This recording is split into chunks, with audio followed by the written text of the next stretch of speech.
Hello architects and welcome back to another RPG Architect tutorial. My name is Bert and today we are going to be tackling this little guy right here. We've touched on the green square, we've touched on Dragon Man, don't touch Dragon Man, but now we're going to be looking at the boulder. What's the boulder? These are doodads. So doodads are a great way to decorate the map without using tiles. It's another method. Like rather than just using flat tiles, you can use doodads, and you can use them like as opposed to entities as well. So you can create 3D objects, you know, things like beds, tables, doors, windows, whatever. Yeah, so doodads are great for decorating 3D environments, whereas if you're doing a top-down 2D game, you could probably get by with just tiles and, you know, setting up collision there. But anyway, you guys get it. You'll get it as we go. So you guys are smart. All right, so first off, we're going to naturally jump into our database, tools database, or F8, and look at that. I'm already on the doodads menu. It's definitely not because I was testing this beforehand, but if you don't see it, it is down here in maps, doodads. All right, so what we do, like so many other times, we can click resize. I'm gonna add one. I'm gonna hit OK. We can name it. So I'm just gonna call this doodad 1 for now. Look at that, it's already got a funny name built into it. Category, we'll call this tree. The tree category. Appearance, so we have two options here, is sprite and is 3D model. The is 3D model option, right now it's just a placeholder. It won't like break anything if you leave it at that. Because I know one of our members, Ricky, he leaves his on 3D model. I'm gonna set mine to sprite because sprite is I think what actually is working. But yeah, anyway, just wanted to say that's kind of a placeholder right now that'll come into play later on once it's actually plugged in. So right underneath there we have sprite model, we have shape, and we have visual. Now sprite model is how it's going to display when rendered in the map. Visual is going to be how it's displayed just when you are mapping things out. So I'm going to click OK. So how it appears here on your the map you're building rather than how it appears in game. Okay, so let me go back here. So first up, let's set our sprite model. Full screen this. We got some doodads provided by Final Boss Blues, of course. I'm gonna click doodads trees. Now, what I want to do, I want to zoom in. I want to get this guy right here is what I'm aiming for. So I just got to set my dimensions over here. Or actually, let me set my direction 1, frame count 1, frame width. Oh, I should have checked that beforehand. I think these are 32 by 64. Is that what it is? That one is. Okay, that's fine. That's what I'm gonna go for. So you set your dimension for which doodad you want. This one in particular is 32 by 64. That all looks good. Gonna hit OK. I've got it there, popping up in my sprite model. I'm gonna go ahead and set my visual. Same thing. Oops. Doodads trees. Oh, let me full screen this. This is full screen it for editing Bert. He'll appreciate it. Frame width 32, frame height 64, select my tree, hit OK. Alright, easy. Now we have the sprite how it'll appear on the map, and the sprite how it'll appear for us as we are building things out. Now shape, there's some options under shape. We'll just go through them one by one. So billboard, what billboard does is that no matter what direction the camera is facing, the sprite will be facing that, so it'll kind of like rotate with the camera. Flat, the doodad will just be flat on the X plane. Flat Z plane, same thing, it's just on a different plane. So these are good for like doors and windows and stuff. Cardinal cross that is where it'll take this image, it'll have it kind of, it'll do a duplicate and they'll like cross on the inside, and I'll show you what that looks like. And complex cardinal cross, which I believe that's the same as this, it's just like instead of 2 duplicates, it's 4 pictures. I'll have to verify. We're gonna find that out together. Now, so with Doodads, you can set up a collider like an entity. So you can give it a custom collider, although that's just that's like a placeholder thing right now. You can ignore the collision, you can use a default collider, you can rotate it right here if you want, and you can offset it, you can translate it, kind of like we did, what was that? We did that with the sprite layers. Or we were supposed to do it with the sprite layers, and I didn't, and then my guy ended up looking like he was flying. I think that's what it was. So you can offset, you know, we selected real tight in on the sprite, and if you wanted it to be just a little bit lower, a little bit higher, you could do -2 or +4. You don't need to put the plus, I just did. That was just for talkie's sake. I'm gonna hit apply, and real quick, before I jump into the map building, I'm gonna go ahead and duplicate a couple of these. Oh wait, let's do 5. Let's do 5 of them. Okay, let's copy and paste, paste, paste, paste. I'm just doing that. You don't have to do that, but I'm doing it to show you. Okay, the first one's billboard. Second one will be flat X plane. Third will be flat Z plane. Fourth will be cardinal cross, and fifth will be complex. And actually, let me name them. So I'll do Doodad Bill, Doodad X-Man, Doodad Z target, Doodad Crossmeister, I don't know, and Doodad the Cardinal, there we go. Okay, whatever. So that way I just know which is which. All right, we're gonna apply, we're gonna hit OK. I'm on my Doodad menu. And then over here, the window where you usually have your tiles and whatnot, it changes to our Doodad menu.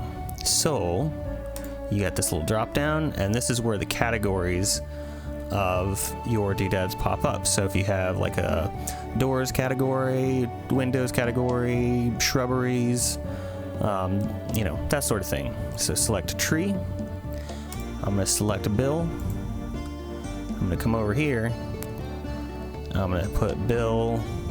We'll put Bill right here.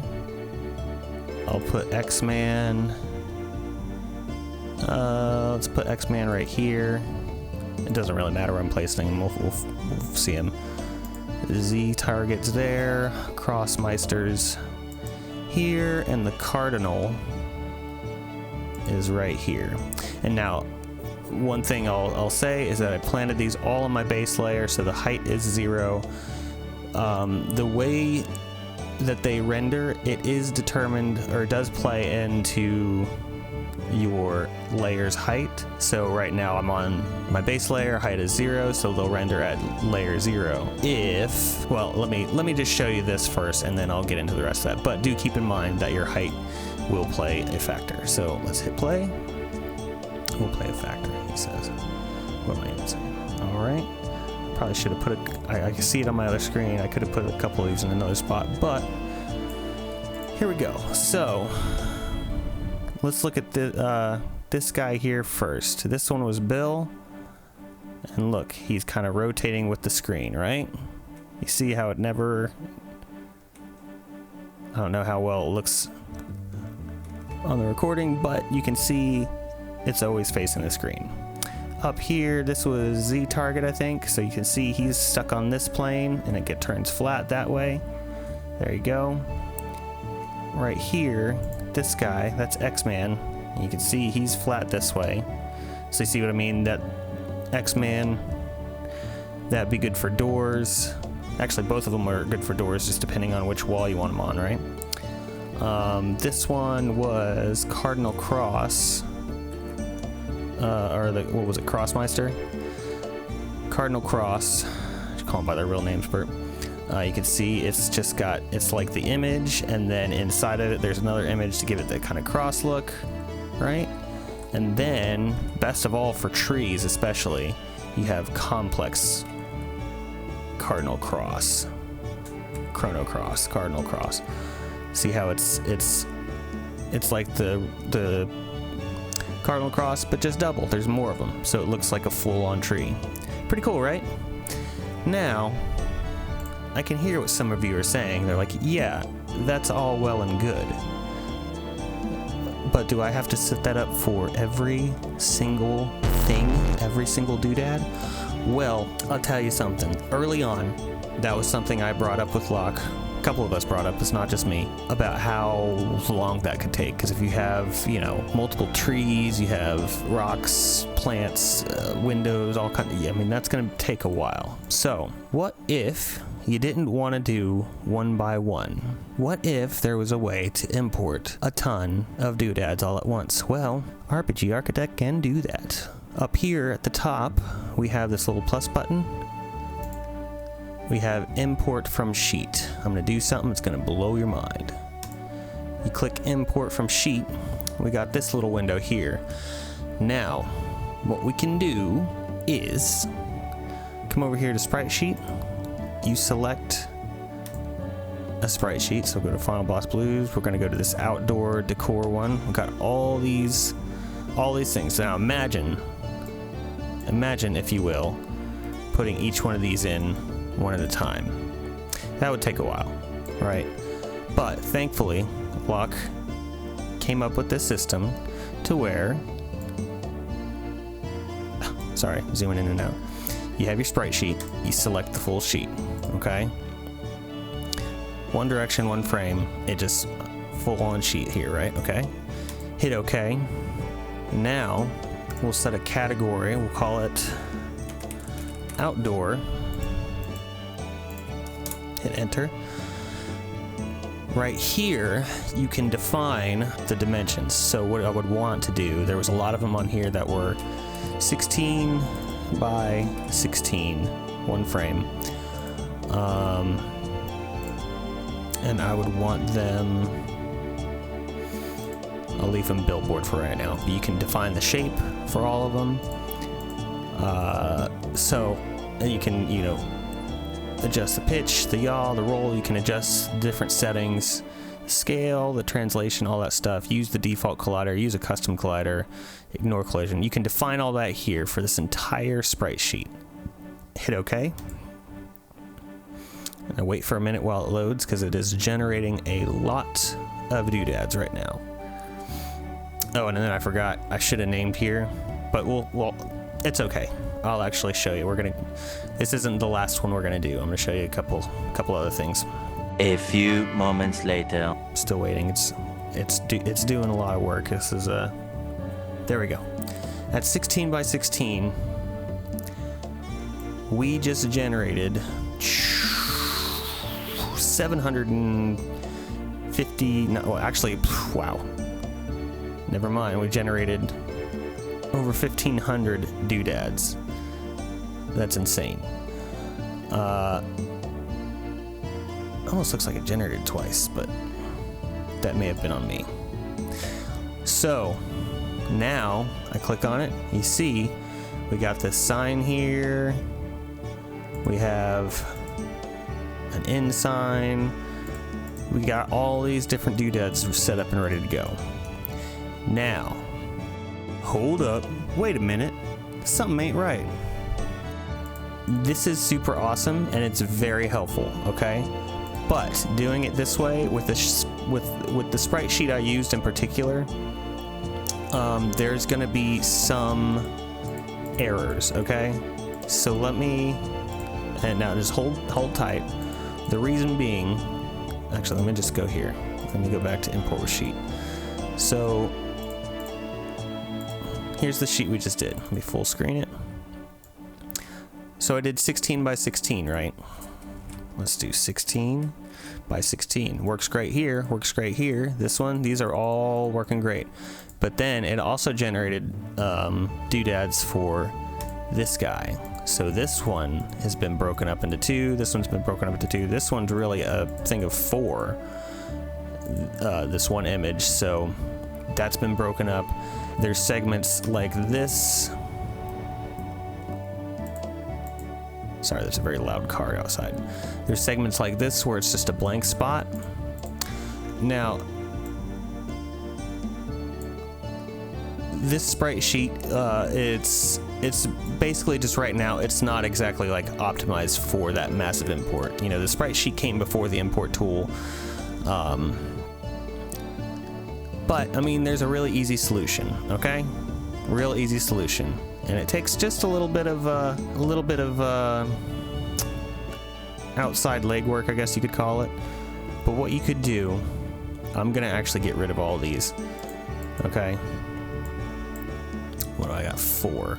So I'm gonna resize back down to 4.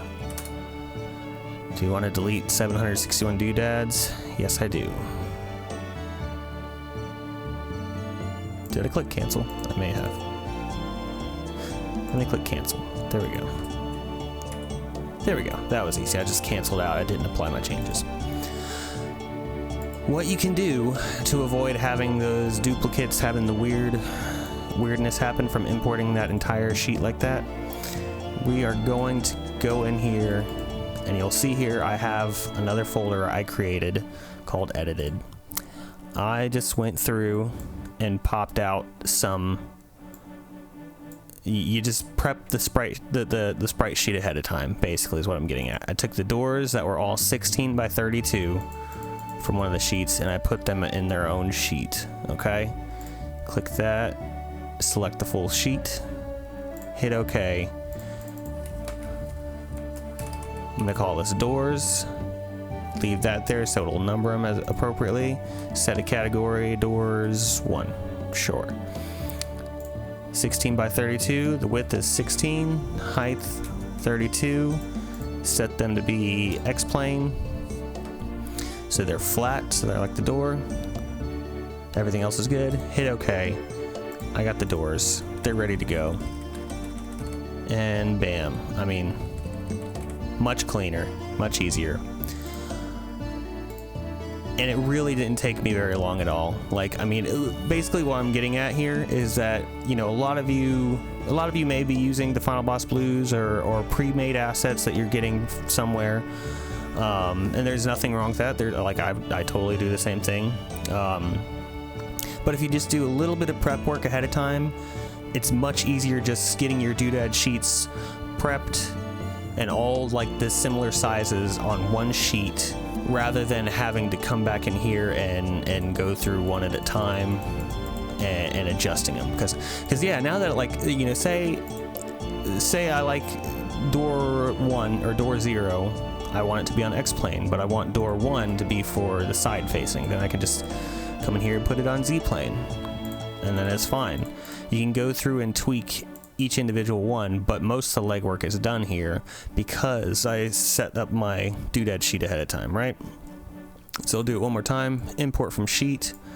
We're gonna do, I also have windows. These are 32 by 32. Select the full sheet, hit OK. Call it Windows. Set a category called Windows 1 or whatever, Windows 95. There we go. Haha, funny, it's the operating system. Okay, 32 by 32, set them X-plane. We'll just start with X-plane, okay? All that's good there. Hit OK. Come down. I got my windows, okay? And it looks like there's some... Oh, that's strange. Ignore that. I think it just duplicated somehow. So ignore that, but really it created these. Yeah, ignore that. Everybody ignore this except for lock. See what happened? See what happened? Okay, anyway. Windows. So we got windows, we got doors set up. Doors are on the X-plane, windows are on the X-plane. We're gonna hit apply, we're gonna hit OK. Just like that, we've got a ton of doodads to play with. Now, I know some of you are just joining the community, joining the server, the engine, whatever. You know, you might be saying, why are you making such a big deal out of this? It's because it's great. It's because I remember how it was, and this is like, if you go and watch Baz's tutorial on Doodads, you'll see how much of an improvement on the workflow this is. Anyway, okay. We've got our Doodads created, so now I can place just like that, and you can see they're not placed on the grid. You know, you can kind of freely plant them. I can put the door there, I can put a door here, but let me run it.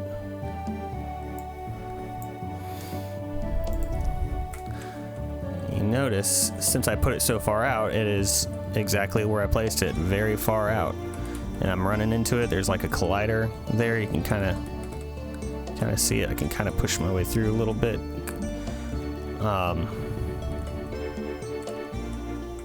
This one too is a little far out. The other one I got pretty dead on there. Look at that. Well, it's a little bit. They're all a little bit away from the house, right? So, why would I do that? Well, you can fix that real easy. You can right click on any of these doodads. You can edit the individual doors. But what I want to do here, since they're far away from the houses, I can do snap to grid, and it'll pop them basically, where am I? Into this grid. It'll snap them into the grid. So that can help you, you know, with things that are more natural, like trees and stuff like that, you wouldn't necessarily need it. But for things that are supposed to be part of the structures, like doors and windows, this is a really easy way to do it. That one's a little bit off. I accidentally created that door. Now, you can also right click on them, click edit. You can adjust their position here. So say this one, I want to move it down and to the left some. I go edit. All right, I can do this brain. Let's see. So Z would be, let's do 6.5 and let's do X. Actually, let's do X. We would probably want to subtract for left. So there. Oh, way too far. But you see what I did. I went way. Doodad Gross. Oh, I was like, Doodad Grossmeyer. That's the tree. It's Crossmeyer, not Grossmeyer. There. And then. So you can kind of use these coordinates to kind of get them in place if you've snapped them to a layer. Oh, that door may be looking a little weird because it's kind of like, it's like a half door. It's a short door.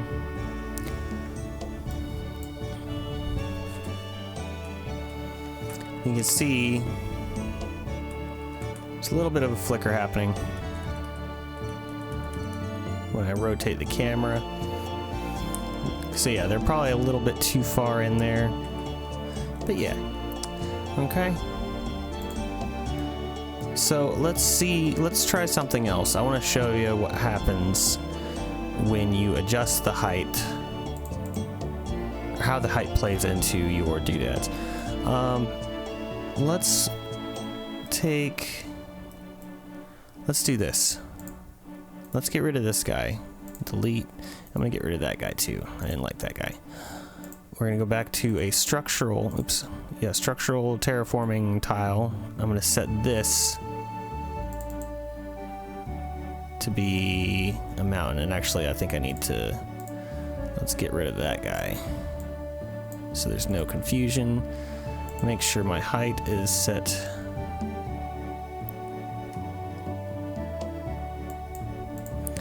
The height on the houses was set to 0. Okay, back to my mountain layer. Make it visible. it's going to be automatically at 2, but I'm going to set it to 2. I'm going to set it, turn my eraser off, set it to 2 just for visual reference, okay? And now, let's go to, let's put Bill here. Actually, no, let's put, Bill would have been fine, but I'm just, whatever. I'm putting the cardinal. So let's see what happened there. We had our mountain, our little too high, and then we placed a doodad on top of it. And this is what we get, right? Exactly what you'd expect. The mountain exists, doodad goes on top, okay? Makes sense? But now, let's see what happens when we put a structural... Let's see what happens when we put a structural tile on this one. Okay, we had the doodad down first, and now we're placing our mountain. Let's see what happens. Oh, what happened? The tree is gone. It has disappeared. It has ceased to be. Actually, you can see there's a little bit of it poking out here. So let me, just to really drive home what I'm rambling about, let's set this mountain to 1. Look at that. So you can have the order that you place things. If you're building out your landscape and then doing doodads, or doing doodads and then landscape, it does have an effect on things. That's what this very long, overly winded explanation that I gave was about. Now, you could use this artistically, like if you wanted something sticking out, then that's how you approach it. But I just wanted to demonstrate that's what can happen, okay? I think that should cover it for right now. So, thank you guys so much for watching. If you enjoyed this video, please be sure to like and subscribe. Ring the bell also for notifications for when we upload new tutorials. Be sure to comment down below. Let me know what kind of projects you're working on. Be sure to join the Discord to talk with myself, or Locke, or Tolan, or any of the other guys. Yeah, special shout out to Tolan for helping me to get my brain around doodads. Also, if you don't have a copy of RPG Architect, be sure to grab your copy while it is in early access to get it for half the price, if not more than half the price. More than? Less than half the price? I think it'd be less than half the price. Get it for less than half the price of what the engine will be when it is in version 1.0. If you've enjoyed my rambly, lighthearted commentary, I would encourage you to check out patreon.com/bitbybitsound. You can get tracks like the one you're hearing in the background of this video, or on all these videos, to use in your projects. And I would very much appreciate it. I think you would enjoy it. You can get over 400 songs as of now. Anyway, that's enough about me. Let's talk about you. You have been amazing. I have been Bert, and I'll see you on the next one. Bye-bye.